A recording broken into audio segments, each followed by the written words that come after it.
Hay un tipo de fracaso que no se parece a ningún otro. No es el fracaso de un negocio, ni el de un proyecto, es el fracaso moral. Es ese momento terrible en el que te miras al espejo y no reconoces a la persona que te devuelve la mirada. ¿Sabes lo que hiciste? Cruzaste una línea que prometiste no cruzar, rompiste un pacto, traicionaste la confianza de alguien que te amaba, y lo peor no es el miedo a las consecuencias públicas. Lo peor es la náusea interna. Sientes que te has manchado de una forma que ningún jabón puede limpiar. Sientes que has perdido tu derecho a liderar, tu derecho a cantar, quizás incluso tu derecho a ser llamado hijo de Dios. En el enemigo te susurra: así, esto es el fin, te has descalificado para siempre, no hay vuelta atrás. Si hoy te sientes sucio, si la culpa te está asfixiando, o si crees que tu pecado es demasiado grande para la gracia, el Salmo 51 es tu sala de operaciones. Bienvenidos a 777 veces en Jerusalén. Soy su anfitrión y hoy llegamos al Everest de los salmos penitenciales. Este es el texto más sagrado sobre el arrepentimiento en toda la historia de la literatura. No fue escrito por un santo en una torre de marfil, sino por un hombre con las manos manchadas de sangre y adulterio. Rey David nos abre su pecho para enseñarnos que el final de nuestra justicia propia es el comienzo de la misericordia de Dios. Hoy descubriremos que Dios no desprecia los pedazos rotos de tu vida. Él se especializa en crear algo nuevo a partir de ellos. Para entrar en este salmo, debemos tener el coraje de mirar el contexto a la cara. El título lo dice todo Salmo de David.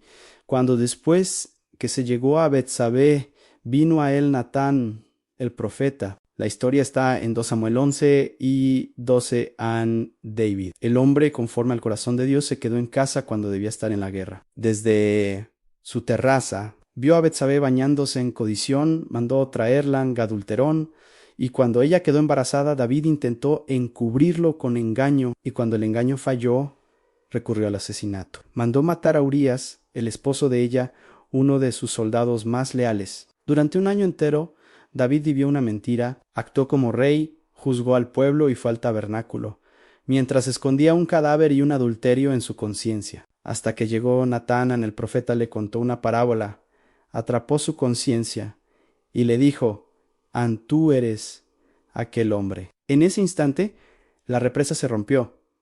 David no puso excusas. Dijo: pequé contra Jehová. El Salmo 51 es lo que David escribió después de ese colapso. Es el grito de un alma que ha sido expuesta. David comienza no con su pecado, sino con la única cosa que puede curarlo: el carácter de Dios. Ten piedad de mí, oh Dios, conforme a tu misericordia. Conforme a la multitud de tus piedades, borra mis rebeliones. Fíjate en su teología. David sabe que según la ley de Moisés, Levítico 20, él merece la muerte. No hay sacrificio levítico para el adulterio ni para el asesinato premeditado. La ley dice: el adúltero y la adúltera morirán. David no tiene a qué apelar en la ley. No puede traer un toro. Su única esperanza es apelar a algo superior a la ley. El His, la misericordia pactual, el amor leal, Ypsilon, las Yashaumi, las piedades, una palabra que viene de recom, útero o entrañas, el amor visceral de una madre. David dice: Señor, no me trates según la justicia, trátame según tu amor visceral. Borra, Maca, mis rebeliones como se borra una deuda de un libro de contabilidad. En el versículo 2, David usa el lenguaje del lavado intensivo: lávame más y más de mi maldad, y límpiame de mi pecado, lávame cabas. Es la palabra que se usaba para lavar ropa sucia, pisoteándola y golpeándola contra las piedras. David dice: haz lo que tengas que hacer. Golpéame, exprímeme, pero sácame esta mancha. No quiero un lavado superficial. Quiero que frotes hasta que salga la tinta de la iniquidad. En los versículos 3 al 5, David hace una confesión completa. No minimiza, no racionaliza, porque yo reconozco mis rebeliones y mi pecado está siempre delante de mí.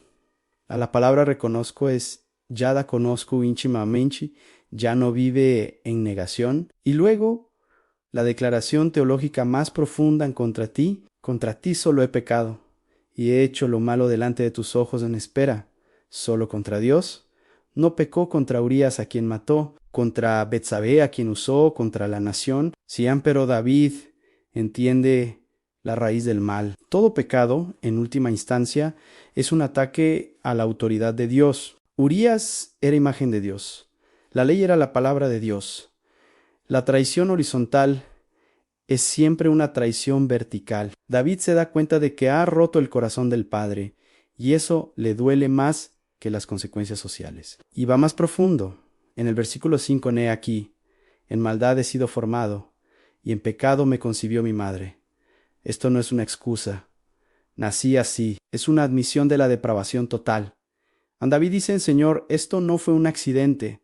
Esto salió de mi naturaleza. Soy pecador desde la raíz. El problema no es solo lo que hice. El problema es lo que soy. En el versículo 6, David reconoce lo que Dios quiere. He aquí, tú amas la verdad en lo íntimo. David había vivido una mentira durante un año. Ahora entiende que Dios quiere transparencia radical en lo oculto. Y en el versículo 7, David pide el instrumento de limpieza. Purifícame con hisopo ipsilon seré limpio. Lávame, y seré más blanco que la nieve. El hisopo era una planta pequeña usada como brocha para rociar sangre. Se usó en la Pascua para pintar los dinteles de las puertas. Se usaba para limpiar a los leprosos y a los que habían tocado cadáveres. David se siente como un leproso y como alguien contaminado por la muerte, el asesinato de Urías. Sabe que necesita ser rociado con sangre y tiene la fe audaz de creer que, si Dios lo lava, puede quedar más blanco que la nieve. Un asesino adúltero puede quedar blanco. Eso es la escandalosa gracia de Dios. En el versículo 8 vemos la somatización de la culpa seomo en el Salmo 32. Hazme oír gozo y alegría, y se recrearán los huesos que has abatido. David siente que Dios le ha roto los huesos daca, aplastado. La disciplina divina lo ha triturado, pero sabe que la misma voz que rompió los huesos es la única que puede sanarlos con la palabra de perdón. Y ahora, en el versículo 10, llegamos al corazón del Salmo, es la petición central de la regeneración. Ancrea en mí, oh Dios, un corazón limpio, y renueva un espíritu recto dentro de mí. A la palabra crea es el verbo hebreo bará. Este verbo es exclusivo de Dios. Es el mismo verbo de Génesis 1:1, Bereshit bara, Elohim. Significa crear de la nada ex nihilo. David Gino dice: Señor, arregla mi corazón, o remienda mi corazón. Él sabe que su corazón viejo es irreparable. Está demasiado dañado. Le pide a Dios un milagro de Génesis. Azumbara ancrea algo que no existe. Dame un trasplante de corazón. Necesito una nueva naturaleza porque la vieja me ha traicionado. Esta es la promesa del nuevo pacto: os daré corazón nuevo. En el versículo 11, David expresa su mayo temor. Basado en la historia de Saúl: no me eches de delante de ti, y no quites de mí tu Santo Espíritu. David vio lo que le pasó a Saúl cuando el Espíritu se apartó. Vio la locura y la oscuridad. Y David dice: quítame el trono, quítame la corona, quítame la salud, pero por favor, no me quites tu presencia. Sin tu espíritu, soy un monstruo. En Neota, en el Nuevo Testamento, el espíritu sella al creyente para siempre. Pero David oraba desde la economía del antiguo pacto, donde la unción podía retirarse. En el versículo 12, pide la restauración del gozo.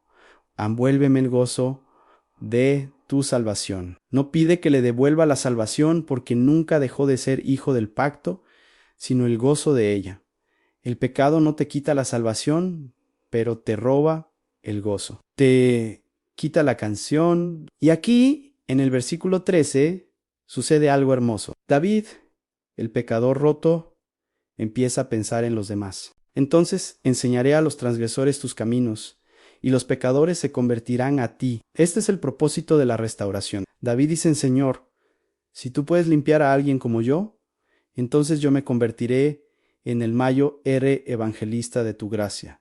Usaré mi fracaso como un púlpito. Le diré a los otros adúlteros y asesinos que hay esperanza. El ministerio más poderoso a menudo surge de la herida más profunda sanada. Nadie predica la gracia mejor que el que la ha necesitado desesperadamente. Pero todavía hay un obstáculo: la sangre de Urías. En versículo 14, líbrame de homicidios. Oh Dios, Dios de mi salvación. David nombra el crimen, homicidios o delitos de sangre, y promete: cantará mi lengua tu justicia. Señor, abre mis labios y publicará mi boca tu alabanza.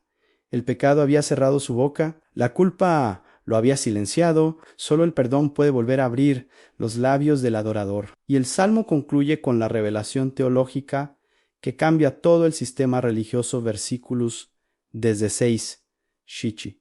¿Por qué no quieres sacrificio? Que yo lo daría. ¿No quieres holocausto? David, el hombre rico, podría haber ofrecido 1000 toros, pero sabe que eso no compra el perdón.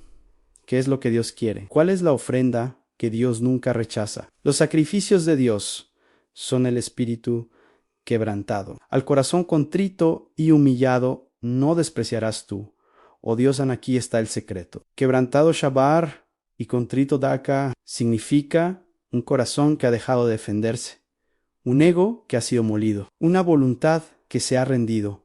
El mundo desprecia a los quebrantados, los ve como débiles, pero David dice: Dios no desprecia esto. De hecho, es lo único que él busca. Dios puede resistir al soberbio, pero no puede resistirse al quebrantado. Cuando llegas con los pedazos de tu vida en las manos y dices: lo siento, Dios te recibe. El salmo termina con una oración: porción Jerusalén N. David sabe que su pecado ha dañado a la nación y pide que Dios edifique los muros que su iniquidad derribó. Amado oyente, el Salmo 51 es el Evangelio antes del Evangelio. Si hoy te sientes sucio, si has fallado, no corras de Dios, corre hacia Dios. El único lugar donde puedes ser limpiado es en la fuente que te aterra. No pongas excusas. Haz un yada reconocimiento pleno.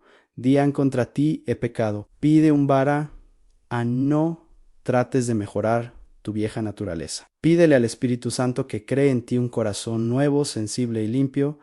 Confía en el hisopo. El hisopo apunta a la cruz. La sangre de Jesús es el detergente divino que puede hacerte más blanco que la nieve. No importa cuán roja sea tu mancha: adulterio, aborto, robo, odio, la sangre de Jesús es más poderosa. Tu historia no termina en el pecado. Puede terminar en el versículo 13. Enseñaré a los transgresores. Dios quiere usar tu restauración para salvar a otros. Tu cicatriz será tu sermón. El corazón contrito y humillado es el altar donde el fuego de Dios cae de nuevo. Gracias por acompañarnos en este lugar de purificación en 777 veces en Jerusalén. En nuestro próximo episodio veremos el contraste entre el hombre traicionero Dogi Elidamet A y el olivo verde en la casa de Dios. En el Salmo 52, en que el Dios de las misericordias, Rachami, te lave y te renueve hoy. Hasta la próxima.